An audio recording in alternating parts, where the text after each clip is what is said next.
Knowledge system, आज का knowledge system, हमारे भारतवर्ष की नॉलेज सिस्टम, पूरे नॉलेज सिस्टम के ऊपर आज अगर हम बात करेंगे तो ज़्यादा लंबा हो जाएगा वीडियो। हमने एक छोटे से छोटे टॉपिक को चुने हैं, अर्थशास्त्र। कौटिल्य की परिभाषा से अर्थशास्त्र को चुने हैं। आज हम डिस्कस करेंगे इन्हीं के ऊपर।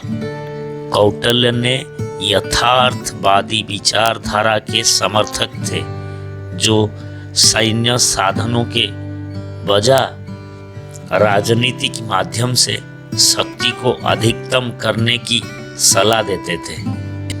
वह वास्तविक राजनीति में विश्वास करते थे और इसके अंत में युक्ति संगत साधन शामिल थे, जिनमें छल कपट, धूर्तता और छल का उपयोग शामिल था।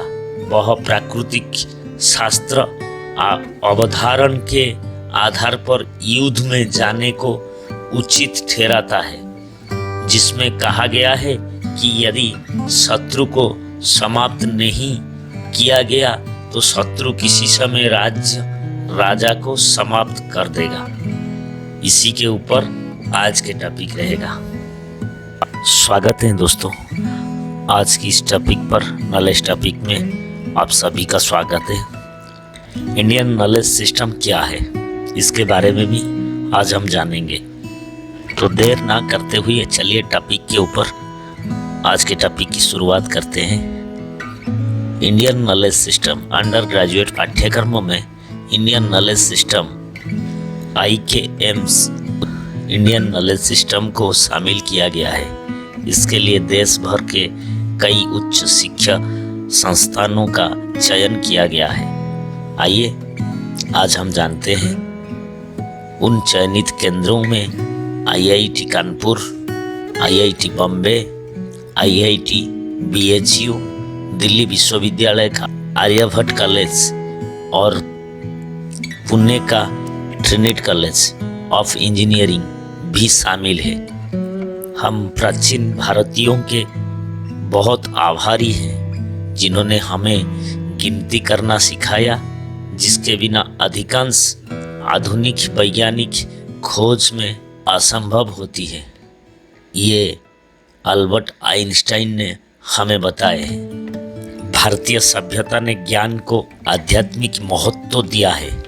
इसके बौद्धिक ग्रंथों का आश्चर्यजनक रूप से विशाल संग्रह, पांडुलिपियों, दुनिया का सबसे बड़ा संग्रह केंद्र है। ज्ञान के कई क्षेत्रों में ग्रंथों, विचारकों और स्कूलों की इसकी प्रामाणिक परंपरा है। श्रीमद् भगवत गीता में भगवान कृष्ण अर्जुन से कहते हैं कि ज्ञान स्वयं का महान शुद्धिकरण और मुक्तिदाता है। भारत के ज्ञान परंपरा गंगा नदी के प्रवाह की तरह प्राचीन और अविरल है। यदि भारतीय ज्ञान प्रणाली यानी इंडियन नॉलेज सिस्टम की बात की जाए तो इसके फंड में 100% की वृद्धि कर दी गई है।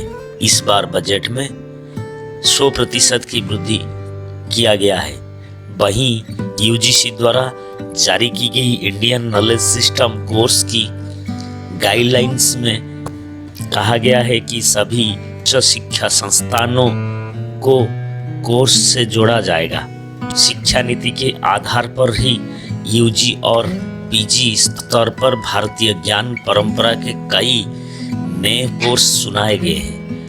भारतीय भाषा विज्ञान, भारतीय वायुशास्त्र, भारतीय तर्क, धातुशास्त्र आदि हैं। ज्योतिषीय उपकरण, मूर्ति विज्ञान, बीजगणित, पूर्व ब्रिटिश कालीन का जल प्रबंध भी है।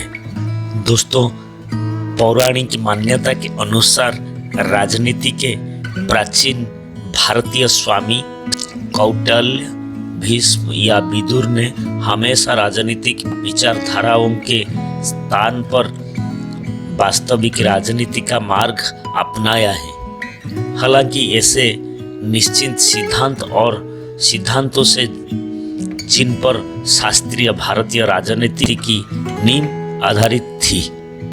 आधुनिक विज्ञान शायद न्यूटन के समय का है, लेकिन पारंपरिक ज्ञान प्रणाली 2 मिलियन से अधिक वर्षों से चली आ रही है। दोस्तों आइए जानते हैं अर्थशास्त्र के बारे में।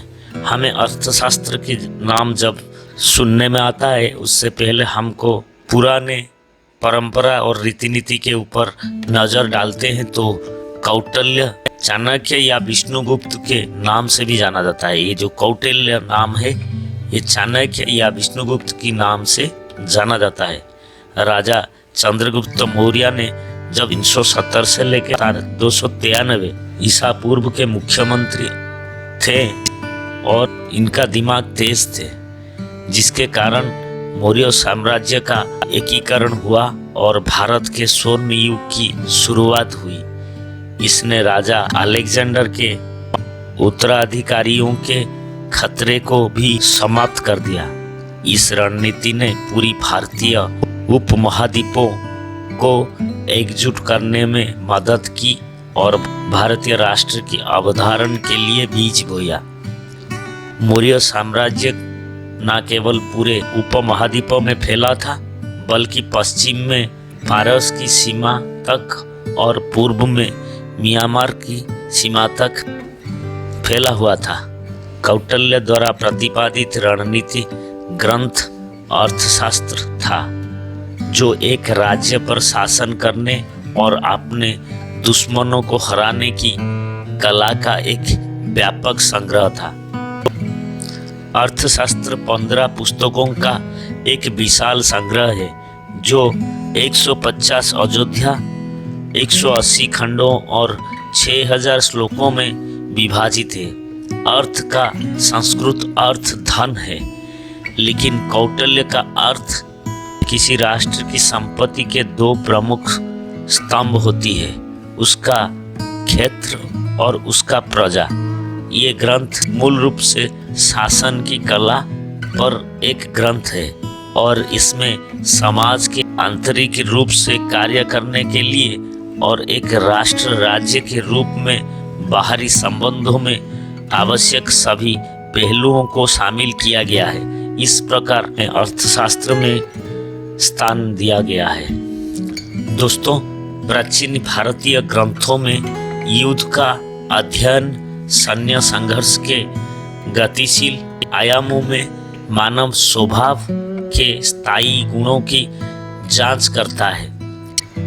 IDS के एक सेमिनार के दौरान पूर्व राष्ट्रीय सुरक्षा सलाहकार शिवशंकर मेनन ने अर्थशास्त्र की प्रासंगिकता को ये कहते हुए संक्षिप्त में प्रस्तुत किया था कि अर्थशास्त्र जिन अवधारणाओं और सोचने की तरीकों का खुलासा करता है वो उपयोगी है। चलिए आज की टॉपिक को यहीं पे समाप्त करते हुए मैं आपसे विदाई लेता हूँ। धन्यवाद दोस्तों। जय हिंद, वंदे मातरम, भारत माता की जय, जय जगन्नाथ।